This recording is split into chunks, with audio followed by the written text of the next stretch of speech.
খবরদার, ভোরবেলায় ঘুম থেকে উঠবে না। ভোরবেলায় ঘুম থেকে ওঠার দরকার নেই। সারা রাত্রি 2-3টে পর্যন্ত মোবাইল ঘাঁটতে হবে, আর সকাল 10টা-11টার সময় ঘুম থেকে উঠতে হবে। আমার ভেতরের রাম বলছে ভোরবেলায় উঠতে হবে, আমার ভেতরের রাবণ বলছে ভোরবেলায় ওঠার দরকার নেই, 10টা বাজলেও ক্ষতি নেই। আমার ভেতরের রাম বলছে সত্যি বলতে হবে, আমার ভেতরের রাবণ বলছে সত্যি বলার দরকার নেই। আমার ভেতরের রাম বলছে তোমাকে ত্যাগ করতে হবে, আর ভেতরের রাবণ বলছে তোমাকে ভোগ করতে হবে। তাহলে যুদ্ধ সবসময় হচ্ছে, আমার ভেতরের যুদ্ধ। তাই হে অর্জুন, আজকে তোমাকে যুদ্ধ করতে হবে কার সঙ্গে? না গুরু দ্রোণাচার্যের সঙ্গে। অর্জুন বলে উঠলেন, কৃষ্ণ এ তুমি কি বলছো?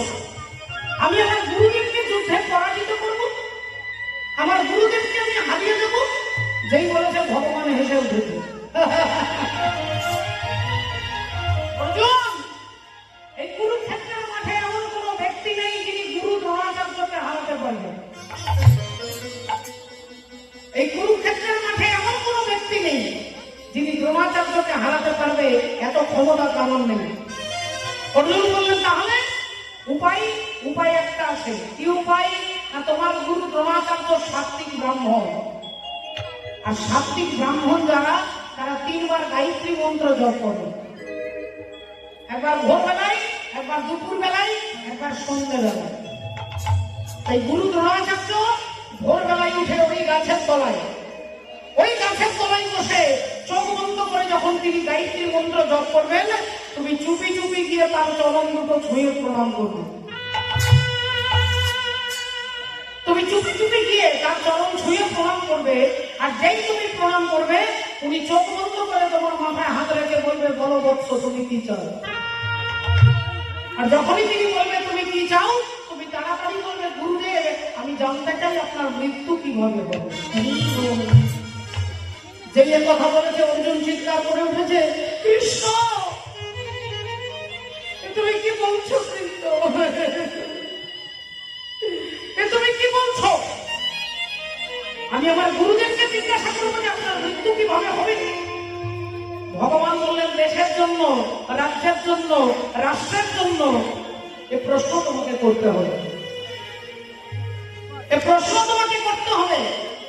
রাজনীতির মধ্যে যদি ধর্মযুক্ত থাকে তবে সেই রাজনীতি দেশের কল্যাণ করতে পারে, আর রাজনীতির মধ্যে যদি ধর্মবোধ না থাকে সেই রাজনীতি একদিন সবকিছু শেষ করে দেবে।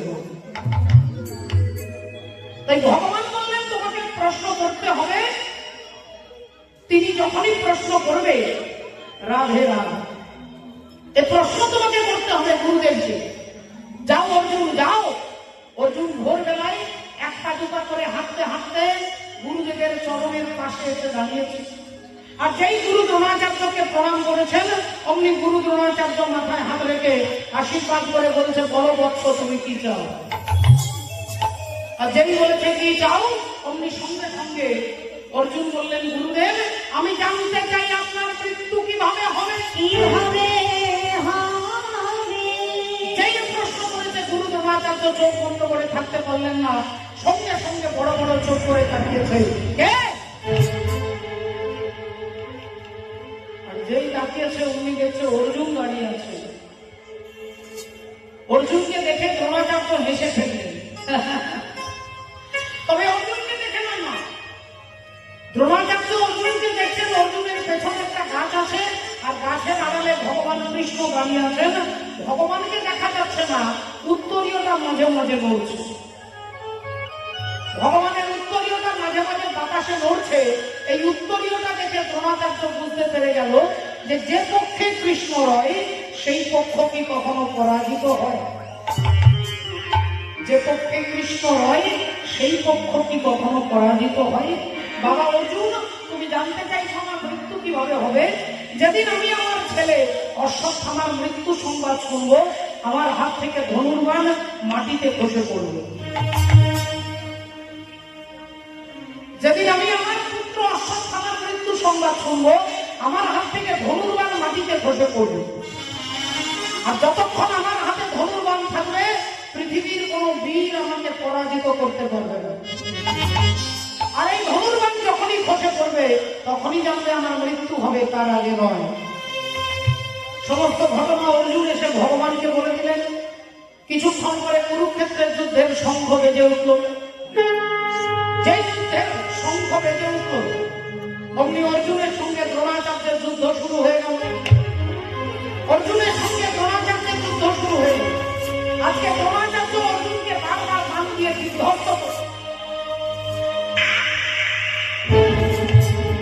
অর্জুন ভয়ে থরথর করে কাঁপছে। অর্জুনের চোখ দিয়ে দরদর করে জল পড়ছে। অর্জুন ভয়ে কি করবে কিছু খুঁজে পাচ্ছে না। দ্রোণাচার্য বান দিয়ে বারবার বিধ্বস্ত করছেন। আর এমন সময় ভক্তাধীন ভগবান তিনি দেখতে পেলেন মানব রাজা ইন্দ্রবর্মা। সেই ইন্দ্রবর্মার একটা পোষা হাতি ছিল, যে হাতিটার নাম হচ্ছে অশ্বত্থামা। সেই অশ্বত্থামা নামক হাতিটাকে ভীম গদা দিয়ে মেরেছে, আর হাতিটা ভারী করে পড়ে মারা গেছে। যেই হাতিটা পড়ে মারা গেছে, অমনি ভগবান অর্জুনকে বলছে, অর্জুন বলো অশ্বত্থামা মারা গেছে। বলো অর্জুন, বলো অশ্বত্থামা মারা গেছে, বলো। অর্জুন অবাক হয়ে বলে উঠলেন, অশ্বত্থামা মারা গেছে? আরে ওই তো অশ্বত্থামা বেঁচে আছে, আর যে মারা গেছে সেটা একটা হাতি। ভগবান বললেন, চিন্তা নেই, এই ট্যাবলেটই কাজ করবে, বড় অশ্বত্থামা মারা গেছে। বড় অর্জুন, বড় অশ্বত্থামা মারা গেছে। আর অমনি অর্জুন চিৎকার করে বলে উঠলেন, অশ্বত্থামা মারা গেছে, অশ্বত্থামা মারা গেছে। যেই কথাটা গুরু দ্রোণাচার্যের কানে পৌঁছেছে, অশ্বত্থামা মারা গেছে, তার আমার ছেলের নাম অশ্বত্থামা, তার আমার ছেলে মারা গেছে, আমার পুত্র মারা গেছে, আমার একমাত্র পুত্র মারা গেছে। গুরু দ্রোণাচার্য থরথর করে কাঁপছে। আর কাঁপতে কাঁপতে তার মনে হলো, না না না না না, আমি বিশ্বাস করি না। অর্জুন, তুমি মিথ্যে কথা বলতে পারো, তুমি মিথ্যাও বলতে পারো। পেছন থেকে ভগবান বললেন, আপনি অর্জুনের কথা বিশ্বাস করছেন না? আচ্ছা, কে বললেন বিশ্বাস করবেন? বলে, যদি ধর্মপুত্র যুধিষ্ঠির বলে তাহলে বিশ্বাস করবেন। যদি যুধিষ্ঠির বলে এই কথাটা, তাহলে আমি বিশ্বাস করবো আমার ছেলে মারা গেছে। ভগবান অর্জুনের রথ থেকে নেমে আর সোজা ছুটতে ছুটতে যাচ্ছে। দেখুন, ভগবানের কত মাথা ব্যথা, ভক্তের জন্য ভগবানের কত মাথা ব্যথা। দেখুন, অর্জুনের রথ থেকে নেমে সোজা যুধিষ্ঠির দাদার কাছে যাচ্ছে। তানে কে তঙ্গুরে মেদো, তানে কে তঙ্গুরে মেদো, सांसों की तार बोले, जय श्री राम राम, जय राधे श्याम, जय श्री राम राम, जय राधे श्याम। ताने के तंबूरे में दो, ताने के तंबूरे में दो, सांसों की तार बोले, जय श्री राम राम, जय राधे श्याम, जय श्री राम राम, जय राधे श्याम।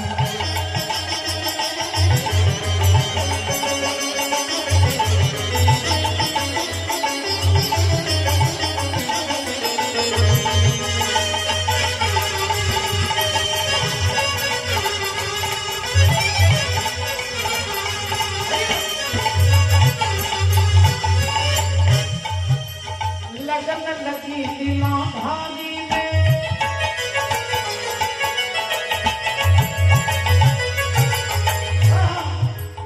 लगन लगी दिला भारी में, जगिर जगमग ज्योति, जगिर जगमग ज्योति।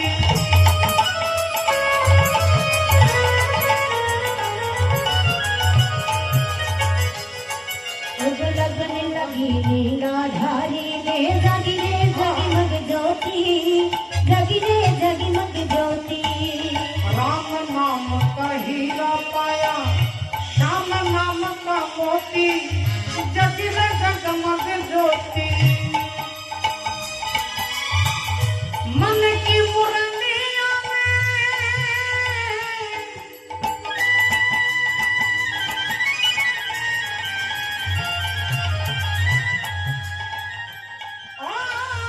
मन की मुरलिया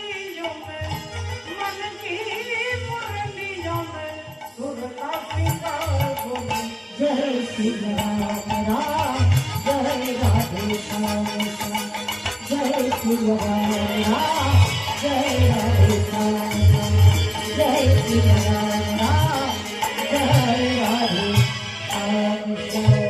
ভগবান ছুটতে ছুটতে এসে যুধিষ্ঠির দাদার কাছে দাঁড়িয়ে বললেন, যুধিষ্ঠির দাদা গো, ও দাদা, ও দাদা, বলো না অশ্বত্থামা মারা গেছে, বলো না, একটু বলো না দাদা। যুধিষ্ঠির দাদা হাত জোড় করে বলছেন, তুমি সর্বযজ্ঞের ঈশ্বর, অক্ষয় অব্যয় অবিনশ্বর, ব্রহ্মা বিষ্ণু মহেশ্বর, পরে যার ধ্যান, কিন্তু কৃষ্ণরে আজ তুমি চাইলেও আমার জিহ্বা দিয়ে মিথ্যে বেরোবে না। তুমি চাইলেও আমার জিহ্বা দিয়ে মিথ্যে বেরোবে না, আমি মিথ্যে বলতে পারবো না। ভগবান বললেন, আরে ও যুধিষ্ঠির দাদা, আরে আমি কি তোমাকে মিথ্যে কথা বলতে বলছি নাকি? আমি কি তোমাকে মিথ্যে বলতে বলছি? তুমি মিথ্যে বলবে কেন? তুমি তো সত্যি বলবে। তুমি তো বলবে অশ্বত্থামা হতবাণী, ইহা আমি সত্য জানি, ইতি গজ পড়ি গেল মরে। ইতি গজ, গজ মানে হাতি, আর হাতিটা পড়ে মারা গেছে, এটা তো মিথ্যে কথা নয়। যুধিষ্ঠির দাদা দেখলেন, না এটা তো মিথ্যে নয়, হাতিটা তো সত্যি মারা গেছে, তাহলে তো এটা বলা যাবে। অমনি যুধিষ্ঠির দাদা চিৎকার করে বলে উঠলেন, অশ্বত্থামা হতবাণী, ইহা আমি সত্য জানি, সত্য জানি। আর যেই ধর্মপুত্র যুধিষ্ঠির দাদার জিহ্বা দিয়ে একটা লাইন বেরিয়েছে, অশ্বত্থামা হত, অশ্বত্থামা মারা গেছে, অমনি দ্রোণাচার্যদের হাত থেকে ধনুর বাণ খসে পড়েছে। তিনি চিন্তা করছে, যখন যুধিষ্ঠির বলছে, তখন আমার ছেলে মারা গেছে, আমার পুত্র মারা গেছে। হা পুত্র বলতে বলতে দ্রোণাচার্য পড়ে যাচ্ছে। আর যুধিষ্ঠির দাদা দেখলেন, আহারে, গুরুজি ভেবেছেন ওনার ছেলে মারা গেছে, কারণ গুরুজির ছেলেটার নাম অশ্বত্থামা আর হাতিটারও নাম অশ্বত্থামা। তাহলে আমি দ্বিতীয় লাইনটা একটু জোরে বলবো, ইতি গজ। আর এটা শুনলেই গুরুদেব বুঝতে পেরে যাবে ওনার ছেলে মরেনি, হাতি মারা গেছে। এই যে যুধিষ্ঠির দাদা জোরে বলতে যাবে, দেখুন, আপন ইচ্ছাই জীব কোটি বাঞ্ছা করে, কৃষ্ণ ইচ্ছা না হইলে বাঞ্ছা না হইবে।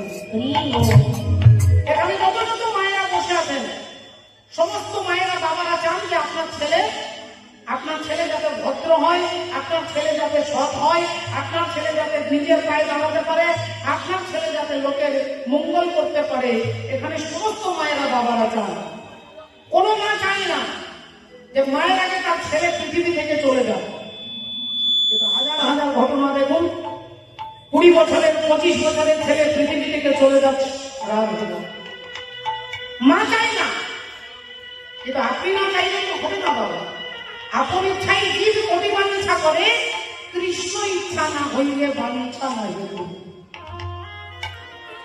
রাবণের ভাই ছিল কুম্ভকর্ণ, আর কুম্ভকর্ণের অনেক দিনের ইচ্ছে ছিল, আমি স্বর্গের রাজা ইন্দ্র হব, আমি স্বর্গের রাজা ইন্দ্র হব, আমি ইন্দ্রের চেয়ারটা নেব, আমি ইন্দ্রের সিংহাসনে বসবো। হরি বল রাধে।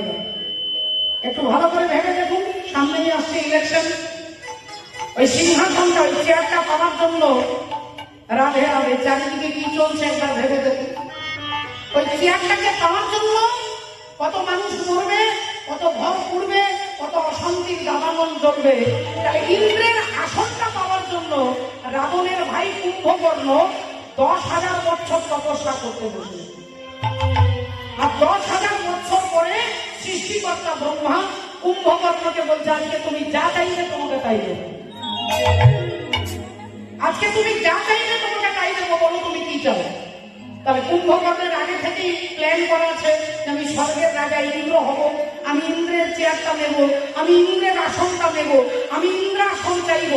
তাই এদিকে ব্রহ্মা বলছে তুমি যা চাইবে তাই দেবো, কুম্ভকর্ণ ভাবছে তাহলে আমি এটাই বলবো, আমি ইন্দ্রের আসন চাই। আর যেই কুম্ভকর্ণ বলতে যাবেন, তার আগেই ভগবান মা সরস্বতী দেবীকে বলছে তুমি ওর জিহ্বাতে বসে যাও।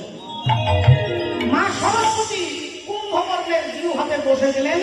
কুম্ভকর্ণ বলতে যাচ্ছিলেন আমি ইন্দ্রাসন চাই, কিন্তু তার জিহ্বাটা ঘুরে বেরিয়ে গেল আমি নিদ্রাসন চাই। ইন্দ্রাসন বলতে পারলেন না, নিদ্রাসন বেরিয়ে গেলেন। আর আর যেই বললেন নিদ্রা সঞ্চাই, ব্রহ্মা বললেন তথাস্তু, তোমার ঘুমিয়ে যাওয়াই ভালো, ঘুমিয়ে যাবে তথাস্তু। তার ইচ্ছে ছিল আমি ইন্দ্রাসন বলবো, কিন্তু তার ইচ্ছে নেই, তাই জিহ্বাটা ঘুরে বেরিয়ে গেল আমি নিদ্রাসন বলবো। ঠিক সেই রকম যুধিষ্ঠির দাদা ভাবছে আমি জোরে বলবো ইতি গজ, আর যেই যুধিষ্ঠির দাদা বলতে যাবে তার আগেই ভগবান পাঞ্চজন্ম শঙ্খটাকে জোরে বাজিয়ে দিল।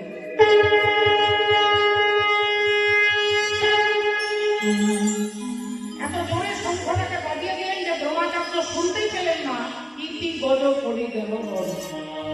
দ্রোণাচার্য পড়ে গেলেন আর ধৃষ্টদ্যুম্ন এসে দ্রোণাচার্যকে বধ করলেন।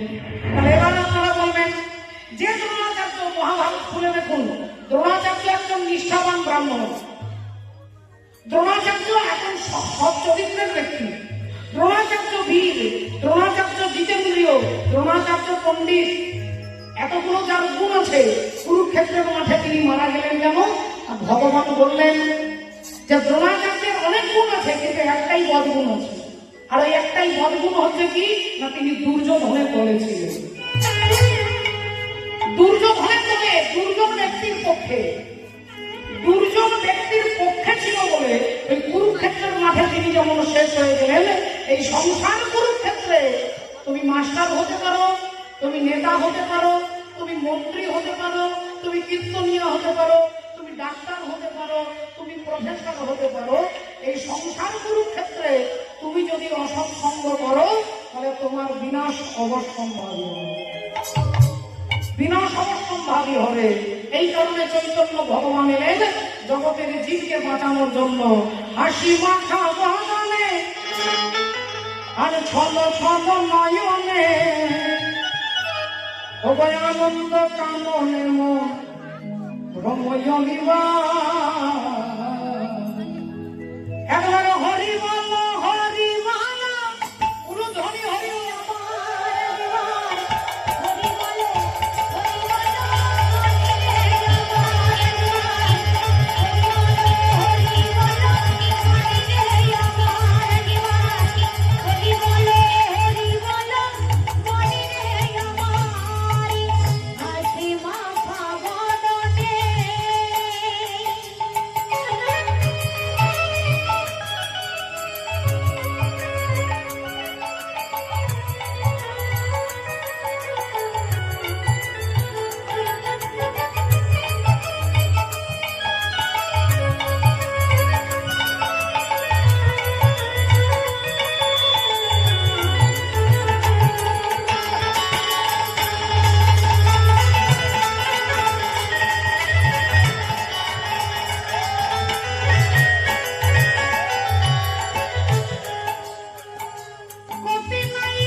মানুষের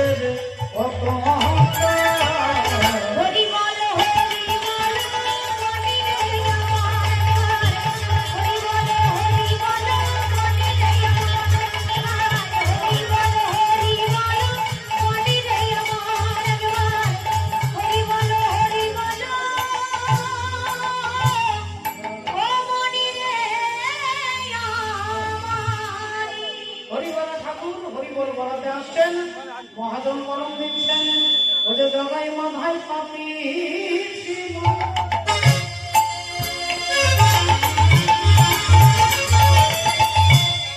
ও গো হরিনা